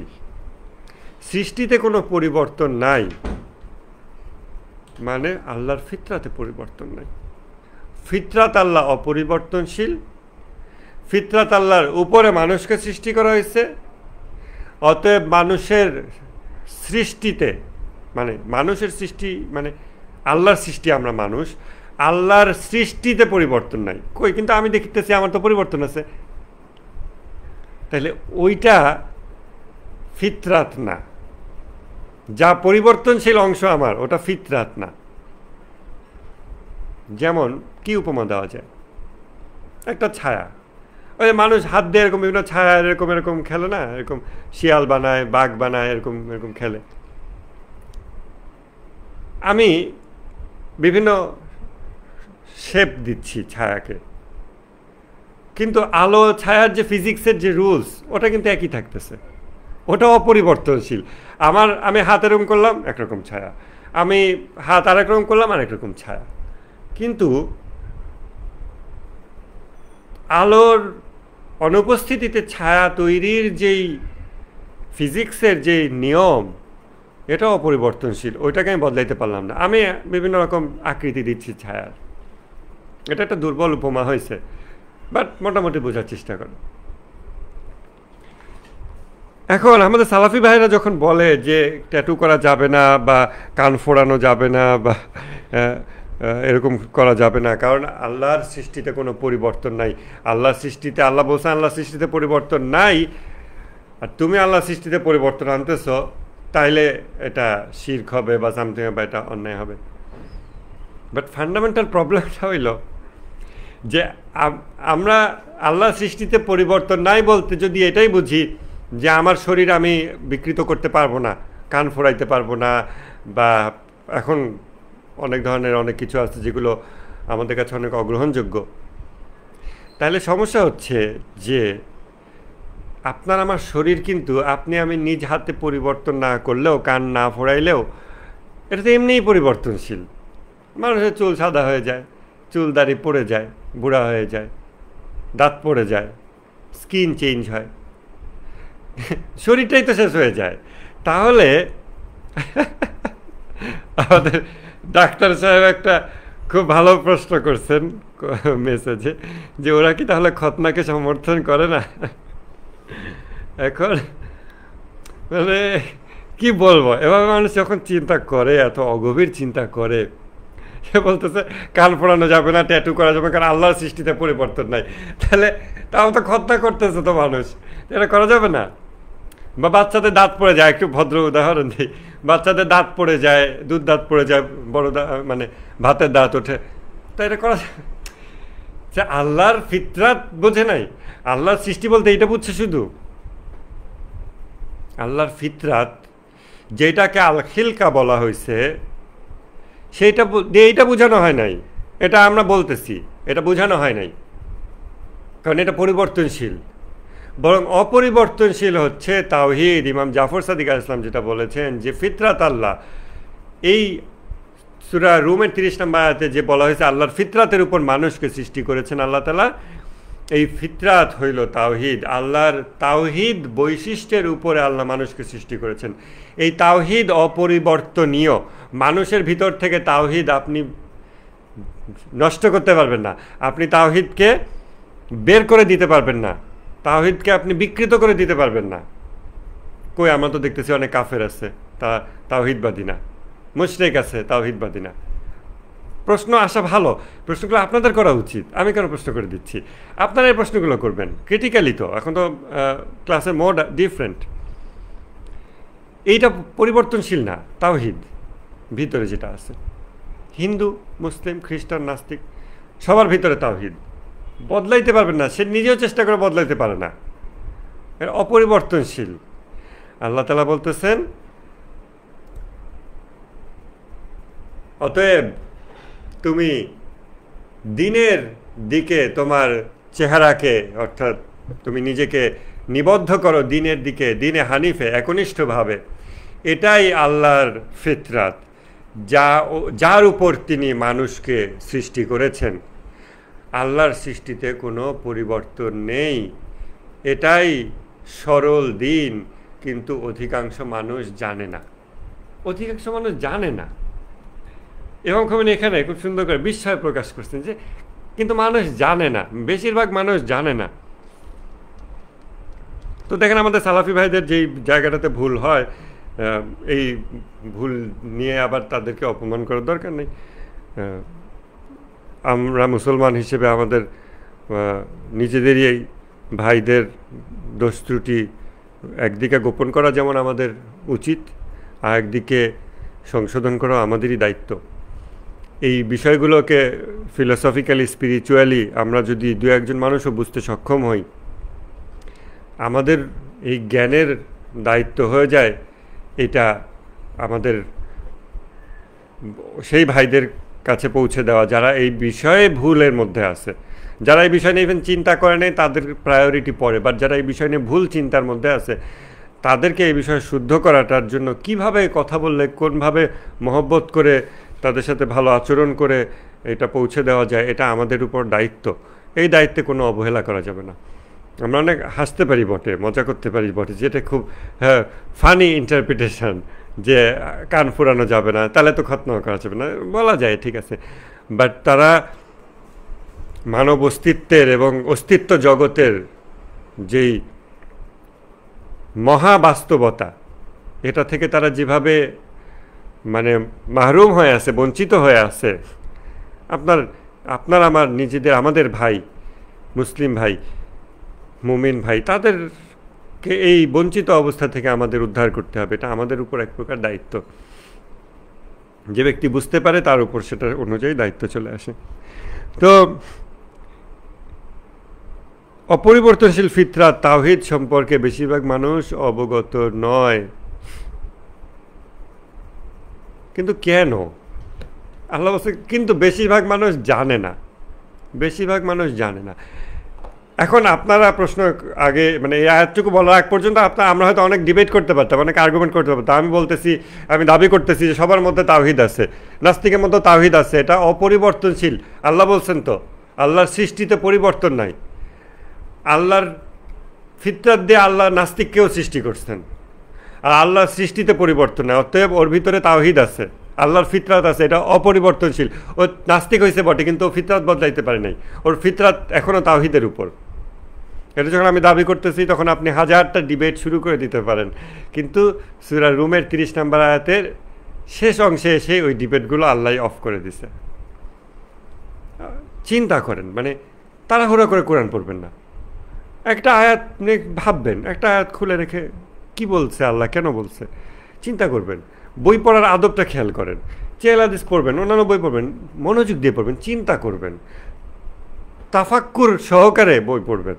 খালি রিডিং পড়ে গেলে হবে না, তাহলে আমরা অনেক কিছু নিতে পারবো না। অনেক মাটির যত গভীরে আপনি খুঁড়তে থাকবেন তত মূল্যবান সম্পদ বের হয়ে আসতে থাকবে। আর আপনি যদি অগভীর উপর থেকে নেন, আপনি কয়েক মুঠ ঘাস উঠাই নিয়ে চলে গেলেন শুধু। কিন্তু আরও গভীরে যেতে থাকেন, হয়তো আরও গভীরে অনেক ফল আছে, বা অনেক যেমন আলু হয় মাটির নিচে, আরও গভীরে যেন আরও কিছু পাবেন। আরও নিচে গেলে আপনি এক হাঁড়ি ভর্তি গোল্ড পাইলেন, আরও অনেক কিছু পাইতে পারেন, শেষ নাই। সো গভীর চিন্তা সহকারে আমাদের আয়াতগুলো দেখতে হবে, বই পড়তে হবে, এই প্যাটার্নে অভ্যস্ত করতে হবে নিজেদেরকে। আবার এক বিষয়ের অতি গভীরে যেতে গিয়ে আবার বিগার পিকচার হাইলে হবে না। তো আমরা ইনশাল্লাহ আমাদের সিলেবাসের অধীনেই থাকার চেষ্টা করব। ইমাম খোমেনি চেল হাদিসে তিনি যেই উদ্দেশ্যে যতদূর আমাদের উন্নতির জন্য এই বিষয়গুলোকে সন্নিবেশিত করেছেন, যেই মাত্রায়, আমরা ওই মাত্রাতেই ইনশাল্লাহ সন্তুষ্ট থাকার চেষ্টা করব। পাশাপাশি আমরা নিজেরা একটু প্রচেষ্টা বৃদ্ধি করবো ইনশাল্লাহ। তো আল্লাহ তাআলা বলতেছেন যে কিন্তু অধিকাংশ মানুষ জানে না, অধিকাংশ মানুষ জানে না। আল্লাহর সৃষ্টিতে পরিবর্তন নাই। আল্লাহ তার ফিতরাত দিয়ে সৃষ্টি করছেন, তার মানে আল্লাহর ফিতরাতে পরিবর্তন নেই। আল্লাহর ফিতরাত আমার ভিতর আছে। আল্লাহর ফিতরাত কি? ইমাম জাফর সাদিক আলাইহিস সালাম বলছেন তাওহীদ। আপনার আমার, রিচার্ড ডকিন্সের মধ্যে, শাহবাগীদের মধ্যে, সবার মধ্যে তাওহীদ আছে, সবার মধ্যে তাওহীদ আছে। এই কথাটা উপলব্ধি করার পরে আপনি তাড়াহুড়া করে অন্য কোনো চিন্তায় চলে যান না, অন্য কিছু ভেবেন না। আপনি এটা ভাবার পরে আপনার হাজারটা নতুন চিন্তা সৃষ্টি হওয়া দরকার। কীরকম? ওই মানুষের ভিতর তাওহীদ আছে, কিন্তু ও তো নাস্তিক, কিন্তু তাওহীদ আছে। তাওহীদটা কই? কিন্তু আছে তো ওর ভিতরে, খুঁজে পাচ্ছি না। ও কথা বলে শিরকি কথা, ও কথা বলে কোরআন অবমাননাকারী কথা, নবীর অবমাননাকারী কথা বলে, আর ওর ভিতরে আছে তাওহীদ। ও আল্লাহর অবমাননা করে কথা বলে, ওর ভিতরে আছে তাওহীদ। কিন্তু বাইরে তো উল্টা দেখতেছি, আর ওর ভিতরে তাওহীদ আছে। এটা থেকে আশাবাদী হচ্ছেন না? আপনি বুঝতেছেন না যে আপনি ওর ভিতরে তাওহীদ জাগায় দিতে পারবেন? আপনি প্রচেষ্টা করলে এই নাস্তিকের মধ্যে তাওহীদ জেগে উঠবে। কারণ তাওহীদ আছে, এমন আছে বাইরে থেকে তাওহীদ আসবে। কোরআনের বাণী আমি নিয়ে যাওয়ার পর বাইরে থেকে ইসলাম বা তাওহীদ বা আল্লাহর জ্ঞান ওর ভিতরে ঢুকবে। This is not the case. তাহলে আল্লাহ আদেল হইতে পারেন না, কারণ অনেক মানুষের কাছে ইসলাম বাণী পৌঁছায় না। তো ওর ভিতরে তাওহীদ আছে, ও আল্লাহকে চেনে, আবার চেনে না। কিভাবে চেনে না? এইটাকে আমরা বলি, বা ইরফানি শাস্ত্রেও যেই শব্দটা ব্যবহার করা হয় সেটা হলো পর্দা, চোখে ছানি পড়া। আমার চোখ আছে, আমি দেখতে পারবো, কিন্তু কই, আমি তো দেখতে পাচ্ছি না। একটা চোখের ডাক্তার, সে বলে কোনো ব্যাপারই না, ওর ছানির কারণেও দেখতে পাচ্ছে না। ওর চোখ, nerve, optical nerve, everything is okay, ওইগুলো ঠিক আছে, ও খালি ছানির জন্য দেখতে পাচ্ছে না। আর আমরা মনে করি আমি তো কিছু দেখতে পাচ্ছি না, কি আমার মনে হয় চোখের দৃষ্টি খোলা, অন্যরা বলে ও তো দেখতে পায় না। চোখের ডাক্তার, কারণ সে জানে ছানির পিছনে চোখের কার্যপ্রণালী, তাওহীদ, ইট ইজ দেয়ার, সে জানে। তখন সে আশাবাদী হয়। সে কোনো মানুষের ব্যাপারে হতাশ হয় না যে শাহবাগী, আওয়ামী লীগ, ওরা ঠিক হবে না, ওদের অন্তরে আল্লাহ মোহর মেরে দিছে, এইসব কথা। তখন সে এগুলো দেশে আত্মপ্রতারণা করে দায়িত্ব থেকে নিজেকে পালানোর চেষ্টা করে না। আল্লাহ রাসূল সাল্লাল্লাহু আলাইহি ওয়াসাল্লাম শেষ পর্যন্ত সবার জন্য চেষ্টা করে গেছেন, আমাদের ইমামগণ চেষ্টা করে গেছেন, এখনও তারা আমাদেরকে দয়া করেন, আমাদেরকে সাহায্য করেন। আমাদেরও এটাই করতে হবে। কোনো মানুষের ব্যাপারে কোনো দিন হতাশ হওয়া, বাঙালি এই হবে, সে বাঙালি দিয়ে হবে না, শাহবাগীরা শেষ, এদের নাই, এইসব, এগুলো বুদ্ধিহীন মানুষদের কথা, হতাশ মানুষদের কথা, নিরুদ্যম মানুষদের কথা। আমরা কোনো দিন এরকম নিরুদ্যম হইতে পারি না। ইমাম খোমেনি তো বলছেন আমাদের কাজ হলো দায়িত্ব পালন করা। এটা একদিক দিয়ে আমাদের দায়িত্ব, আর একদিক দিয়ে আমরা ফিলোসফিক্যালি যখন এটা বুঝলাম যে ওর ভিতরে এটা আছে, খালি পর্দা পড়ে গেছে, চোখে ছানি পড়ছে, ছানিটা সার্জারি করে দাও, ঠিক হয়ে যাবে। কিভাবে, কি উপায়ে এই অন্তরের যেই পর্দাগুলো পড়ছে, এই পর্দাগুলোকে ছিন্ন করবেন নিজের, এবং অন্যকে এটা ছিন্ন করে বের হয়ে আসতে সাহায্য করবেন, সেই কর্মপন্থা চিন্তা করেন। সারফেস লেভেলের ধার্মিক অধার্মিক বিতর্কতে কোনো লাভ নাই। এটা শুধু পর্দা বৃদ্ধি করে। এটা ওই নাস্তিকের অন্তরের উপর আরও পর্দা দিয়ে দেয়। তার তাওহীদ জেগে ওঠার পথে আপনি আরও বাধা সৃষ্টি করলেন। আজকে তার সাথে আস্তিক নাস্তিক বিতর্ক করে, প্যারাডক্সিক্যাল সাজিদ বই দিয়ে আপনি ওদেরকে আরও দূরে ঠেলে দিলেন, ওদেরকে আরও অপমান করলেন, ওদের অন্তরে আরও পর্দা জাগায় দিলেন। ওদের এই প্যারাডক্সিক্যাল সাজিদ বই কারো ইমান জাগায় দেয়নি নাস্তিক থেকে, আরও মানুষকে ডগম্যাটিক বিলিফে আরও তাকে ইস্তেকামাত করে দিছে, দৃঢ় করে দিছে। এইটা হইতেই পারে না। আপনাকে উসওয়াতুন হাসানার পথে হাঁটতে হবে, রাসূল সাল্লাল্লাহু আলাইহি ওয়াসাল্লামের আখলাক সহকারে হাঁটতে হবে, ওই আবেগ সহকারে আপনাকে অগ্রসর হইতে হবে। আপনি যখন আপনার অন্তরে ইয়াকিন হবে যে প্রত্যেকটা মানুষের ভিতরে তাওহীদ আছে, ও আল্লাহর ফিতরাতের উপরে ওর সৃষ্টি, ও যতই নাস্তিকতার চেষ্টা করতেছে, ও নিজের নেচারের এগেনস্টে যাওয়ার চেষ্টা করতেছে, এটা সম্ভব না। ও চেষ্টা করতেছে, ও কেবল পর্দা ফেলছে নিজের উপরে। যেরকম গোল্ড, সিলভার, এগুলোর গহনা দেখছেন না, এগুলোর সম্ভবত সিলভারের গহনাতে যেটা হয়, অনেক বাতাসের সংস্পর্শে, আর্দ্রতার সংস্পর্শে একটা কালচে আবরণ পড়ে। তারপরে কি বলে, একটা টুথব্রাশ দিয়ে, টুথপেস্ট দিয়ে ওটা ঘষলে আবার ঝকঝকা হয়ে যায়। আপনি খালি দেখবেন ওপরটা কালচে আবরণ পড়ছে, ওপরটা পর্দা পড়ছে, ওর ভিতরে তাওহীদ আছে। ইভেন হইতে পারে যে আপনি ওর সেই পর্দা ছিন্ন করার পথে আপনি অবদান রাখছেন, আপনি ওকে হেল্প করছেন। ও এতটাই পর্দামুক্ত হয়েছে, ওর তাওহীদের নূর ওর ভিতরে এতটা জাগ্রত হয়েছে যতটা আপনার নিজের ভিতরেই নাই। ইমাম খোমেনি বলছেন না যে কত আফসোসের বিষয় হবে যে আমরা, মানে আলেমদের কথা বলছেন, যে আমাদের আলেমদের কথা শুনে অন্যরা আমাদের কথা শুনে ওরা হেদায়েত পেয়ে যাবে, আর আমরা নিজেদের অহংকারের কারণে যাব দোজখে। আলেমদের অহংকার বেশি হয়, জ্ঞানের অহংকার। আমরা যাব দোজখে, আর আমাদের কথা শুনে হেদায়েত পেয়ে অন্যরা যাবে বেহেশতে। এর চেয়ে দুর্ভাগ্য আর কী হতে পারে? তো হইতে পারে, এবং আপনি আশাবাদী হবেন। তখন আপনি দেখবেন যে চারিদিকে সম্ভাবনা আছে, চারিদিকে উর্বর জমি। শুধু উর্বর জমি বললে ভুল হবে, কারণ উর্বর জমিতে বাইরে থেকে একটা বীজ বপন হয়, বাইরে থেকে পানি দেওয়া হয়, ও ভিতর থেকে পুষ্টি সাপ্লাই দেয়, তারপর হয়। আর এখানে টোটাল চিত্রটা ভিন্ন। একটা বাতি, একটা প্রদীপ জল জল করতেছে, চারিদিকে কালো পর্দা দিয়ে ঢেকে দিচ্ছে, আরও এক লেয়ার পর্দা, আর এক লেয়ার পর্দা, অনেক পর্দা দিয়ে ঢেকে দিছে। ওই আলো আর চারিদিককে আলোকিত করতে পারতেছে, প্রচণ্ড আলো আছে এখানে। আপনার তখন আশাবাদ জাগবে ভিতরে, আশাবাদী হবেন যে ওখানে তো প্রচুর আলো আছে, এই পর্দাগুলোকে যদি ছিন্ন করে দিতে পারি বিপ্লব হয়ে যাবে। বিপ্লবের পন্থা তখন আপনি ওই ট্র্যাডিশনাল রেভলিউশনের গল্প, যারা আমাদের এখানে বলশেভিক বিপ্লব, রুশ বিপ্লব, এই বিপ্লব, সেই বিপ্লব, ওইগুলো তখন ছেলে খেলা। কারণ আপনি দেখতেছেন যে এক একটা নূর, এক একটা প্রজ্বলিত বাতি প্রত্যেকটা মানুষের ভিতরে। পর্দা পড়ে আছে, পর্দা ছিন্ন করার প্রচেষ্টা করেন। আমাদের রাহবার কেন ওয়েস্টার্ন ইউথের কাছে চিঠি লেখেন আপনারা বুঝতে পারেন? আমাদের রাহবার ওই নূরের দিকে তাকান, যে ফিতরাত আল্লাহ, তাওহীদ, ওদের ভিতরে তাওহীদ আছে। ওদেরকে ভোগ বিলাস দিয়ে ভুলায় রাখা হয়েছে।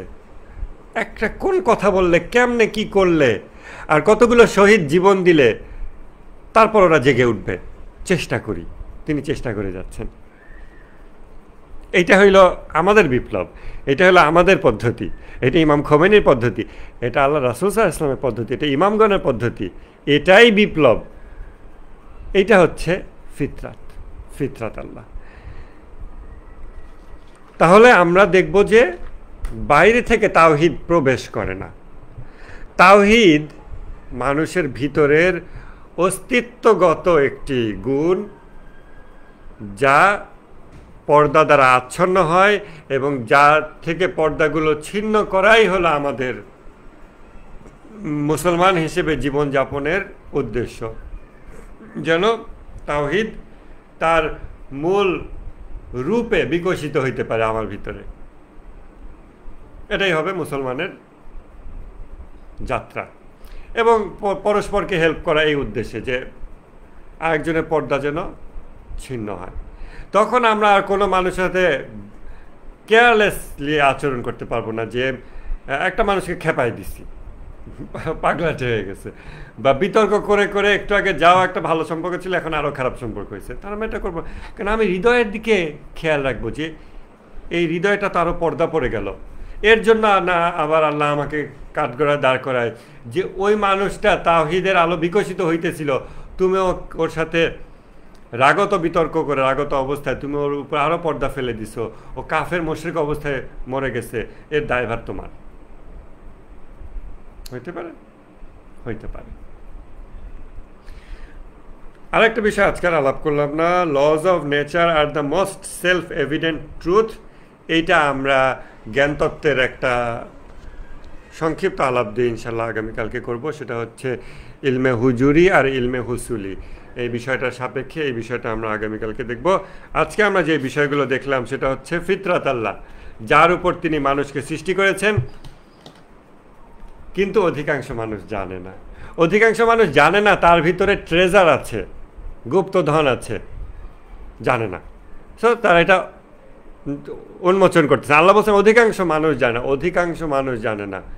আমরা কি সংখ্যায় মুসলমানরা পৃথিবীর মেজরিটি হয়ে গেলে কোরআনের আয়াত ভুল হয়ে যাবে? অধিকাংশ মানুষ জানে না মানে মুসলমানরাও জানে না। তার নিজের ভিতরে তাওহীদ আছে, তাওহীদ ছাড়া তার অস্তিত্বই সম্ভব না। সে সত্তাগতভাবে তাওহীদবাদী, নাস্তিকরা পর্যন্ত। এইটা দেখলে একদিকে নিজের ব্যাপারে যেমন আশাবাদী হবেন, অন্যের ব্যাপারে আশাবাদী হবেন, আপনার ধর্মীয় যাত্রাই বদলে যাবে। এবং আমরা যে শত্রু খেলি, তা নাস্তিকদের বিরুদ্ধে কঠোর আন্দোলন গড়ে তুলতে হবে, আমরা মনে করি ওদেরকে ধ্বংস করতে হবে, তখন আমরা মনে করবো ওদেরকে ধ্বংস করা না, ওদের চোখের ছানিগুলো উঠায় দেওয়া, ছানিগুলো দূর করতে হেল্প করা। যেই পর্দা ওদের অন্তরের উপর পড়ে গেছে পর্দা দূর করতে হেল্প করা, তখন আমি ওকে হেল্প করব, তখন আমি ওকে ধ্বংস করব না। মুসলমানদের যুদ্ধের যে নিয়ম আল্লাহ তাআলা কোরআনে বলছেন যে যদি তারা সারেন্ডার করে তাদেরকে হত্যা করা যাবে না, তাদেরকে তোমরা আশ্রয় দেবে। তারপরে আল্লাহ বলছেন এটা এই কারণে যে তারা এমন এক জাতি যারা জানে না, যারা জানে না। আবার এইখানে আল্লাহ তাআলা বলতেছেন ফিতরাত আল্লাহ, যার উপর তিনি মানুষকে সৃষ্টি করেছেন। অধিকাংশ মানুষ জানে না, আল্লাহর সৃষ্টিতে কোনো পরিবর্তন নাই, অধিকাংশ মানুষ জানে না। মানে যার সাথে তুমি যুদ্ধ করতেছো ওর মধ্যেও তাওহীদ আছে, এটা তো অপরিবর্তনশীল, এটাতে তো পরিবর্তন নাই, ওটাই আল্লাহর সৃষ্টি। এই শরীর এটা অপরিবর্তনশীল, এটা বুঝায় নেই, বুঝাইছে ওর অস্তিত্বগতভাবে মূল অস্তিত্বে তাওহীদ আছে, ওইটা অপরিবর্তনশীল। যুদ্ধের ময়দানে ও বাটে পড়ে গেছে, ও তাড়াতাড়ি হাত উঠায় সারেন্ডার। ঠিক আছে, ওকে মেরো না, ও তোমার শত্রুতাতে কি, ওকে মেরো না, ওকে নিয়ে আসো, মুসলমানদের সাথেও থাকুক, মুসলমানদের সান্নিধ্য হয়ে কিছুদিন থাকুক, ও জানুক। ও জানে না, কি জানে না? ও জানে না যে ওর ভিতরে কি গুপ্তধন আছে, ওর ভিতরে কি ট্রেজার আছে, ওর ভিতরে তাওহীদ আছে। জাগ্রত তাওহীদের, জাগ্রত মানুষের সংস্পর্শে থেকে ওর হৃদয়টা জাগ্রত হইতে পারে, ওর ভিতরে তাওহীদটা বিকশিত হইতে পারে, এই অন্ধকার পর্দাগুলো ছিন্ন করতে পারে। এই জন্য ওকে ভালোভাবে ট্রিট করো, যুদ্ধবন্দীকে খারাপভাবে ট্রিট করো না, ইসলাম এই জন্য বলছে। তখন অন্যান্য মানুষ মনে করবে কি মুসলমানদেরকে তো আগেই হারাই দিছে, শত্রুকে বাটে পাইছে, ওকে তো মেরে ফেলবো, এক্সাম্পলারি পানিশমেন্ট দেবো, যেন শত্রুপক্ষ আরও ভয় পেয়ে যায় যে আমরা এমনভাবে ওদেরকে মারছি। কিন্তু না, আমাদের পথ পদ্ধতিই ভিন্ন, আমাদের বিপ্লবের, আমাদের যুদ্ধের, আমাদের সব কিছুর যাত্রা, সব কিছুর পদ্ধতিই ভিন্ন। শত্রু আমাদের এখানে এসে দেখেন না, হামাসের হাতে থাকা বন্দিরা হামাস যোদ্ধার কপালে চুমু দিয়ে তারপরে সে বিদায় নিচ্ছে হাসি মুখে, দেখছেন না ভিডিওটা? এটাই তো ইসলাম। তা আমরা ম্যানস গড সিকিং নেচার, এইটা হলো আমাদের এই হাদিসের মূল আলাপের বিষয়। এবং কিভাবে সে এটা সিক বা সন্ধান করতেছে, অনুসন্ধান করতেছে, তার ভিতরে যা আছে, বডিলি ইনটক্সিকেশনের উপর অনেক পর্দা ফেলে দিছে, চোখে ছানি পড়ে গেছে, এখন এই ছানিটা দূর করাই হবে আমাদের প্রচেষ্টা। এটাই হচ্ছে ম্যানস গড সিকিং নেচার। এবং এর জন্য আমরা কত কিছু আমাদের এখানে পর্দা ফেলছে, কি আমাদের হৃদয় পর্দা ফেলছে, যে কারণে আমাদের তাওহীদ বিকশিত হইতে পারতেছে না। মানুষ আমাদের কাছে আসলে আল্লাহকে অনুভব করতে পারে না, শান্তি পায় না। অন্য মানুষ আমাদের সান্নিধ্যে এসে কেন পায় না? কারণ আমরা পর্দা ফেলে দিছি। কিসের পর্দা? রিয়া, উজুব, কেবর, হাসাদ, দুনিয়া প্রেম, গাদাব, আসাবিয়া, নিফাক, কামনা বাসনা, এগুলোর পর্দা ফেলে দিছি আমরা হৃদয়ের উপর। যে পর্দাগুলো দূর করার জন্য ইমাম খোমেনি আমাদেরকে নসিহত করছেন, এত মেহনত করছেন, এই বই লিখছেন কষ্ট করে। আমরা যদি ওইগুলো দূর করার চেষ্টা করতে থাকি, এরপর আমরা ভালো গুণাবলী অর্জনের দিকে এগিয়ে যাব। সেই ভালো গুণাবলীগুলো কি কি? সেগুলো হইল তাফাক্কুর, চিন্তা ভাবনা করা, তাওয়াক্কুল, আল্লাহর উপর ভরসা করা, তারপরে খুশু, আল্লাহ ভীতি, তারপরে সবর, ধৈর্য, তাওবা, জিকির, ইখলাস, শকর, মৃত্যুভীতি, জ্ঞান অন্বেষণ, সালাতে মনোযোগ, আল্লাহর সাথে সাক্ষাৎ, মাওলা আলী আলাইহিসসালামকে চিনব। এটা একটা অধ্যায় মাওলা আলীকে নিয়ে, 29 নম্বর হাদিসে আছে, 30 নম্বর হাদিসেও আছে। অলিয়া উলিয়াগণ, তাদেরকে আমরা চিনব। তারপর ইয়াকিন সম্পর্কে জানবো, বেলায়েত সম্পর্কে জানবো, স্রষ্টার গুণাবলী জানবো। সূরা ইখলাস 40 নম্বর হাদিসে সূরা ইখলাস এবং সূরা হাদিদ পরিচিতি, এটা আমরা জানবো। এই হলো আমাদের চেহেল হাদিসের স্ট্রাকচার, যেভাবে এটা আগাইছে। তা আমি আপনাদের সাথে সবাইকে সাথে নিয়ে আমরা সব একসাথে আগাইতেছি। যে হাদিস এখন পড়তেছি এটা আমি আগেও পড়ি নাই, তো দোয়া করবেন যেন এটা থেকে সঠিক তাৎপর্য গ্রহণ করে আপনাদের কাছে ডেলিভার করতে পারি এবং আপনারাও এটা থেকে উপকৃত হইতে পারেন, আপনারা যেন পড়তে পারেন এবং আমরা যেন এখন ইন্টেলেকচুয়াল প্রসেসে পরস্পরকে হেল্প করে এগিয়ে যেতে পারি। তো ইনশাল্লাহ আজকের ক্লাস আমরা এখানে শেষ করতেছি। কোনো প্রশ্ন থাকলে আপনারা সেগুলো করতে পারেন। যদি কোনো নোট না নিয়ে থাকেন, নোট নেওয়ার চেষ্টা করেন। ফিতরাত আল্লাহ 30 নম্বর সূরা 30 নম্বর আয়াত, এটা আপনারা দেখতে থাকেন। অনেক প্রশ্ন তৈরি করতে পারবেন, অনেক তাফাক্কুর করতে পারবেন, চিন্তা ভাবনা করতে পারবেন এবং আল্লাহর সৃষ্টিতে কোনো পরিবর্তন নাই, এইটা যে আসলে কি তাওহীদ ভিতরে আছে সবার ভিতর, এই রিয়ালিটিগুলো অ্যাবজর্ব করা, উপলব্ধি করা, ধারণ করার চেষ্টা করেন ইনশাল্লাহ। কোনো প্রশ্ন থাকলে আপনারা এখন করতে পারেন। ফেসবুকে না কমেন্ট অপশনটা শো করে না আমার এখানে, কোনো কমেন্ট আসলে আমি দেখতে পাই না। দু একজন কমেন্ট আসছে, অডিও ঠিক আছে, থ্যাংক ইউ, জি আচ্ছা। তাইলে কোনো প্রশ্ন নেই? কোনো প্রশ্ন না, অ্যাজ ইউজুয়াল। ঠিক আছে, তাহলে আমরা মনে হয় আজকে ক্লাসটা শেষ করি। ইনশাল্লাহ আগামীকালকে দেখা হবে।